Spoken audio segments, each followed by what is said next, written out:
ఖర్జూరాల కన్నా కమ్మాగుంటయంట. లేక లేక నేను ఫోను చేస్తేను హల్లో అన్నవంటే బెల్లం బువ్వ కన్నా తీయగుంటదంట.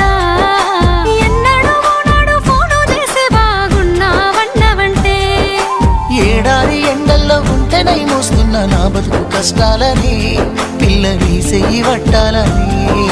నల్లని సీకట్లో ఒకదాన్నే కూసున్న దిక్కులేని పచ్చినయ్యి బావా నువ్వెప్పుడొస్తావని. ఏళ్ళైపోతుందే పిల్ల ఎన్నెలొచ్చింది మన బతుకులా.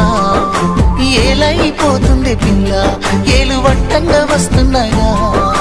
ఇన్నాళ్ళ ఎడబాటు ఎడవాసిపోతుందిలే. ఈ సీనయ్య గుండున్నదే సినదారా నీ కోసము. ఈ దూరాన్ని చెరుపుతూ తీరాల తెగిరింది.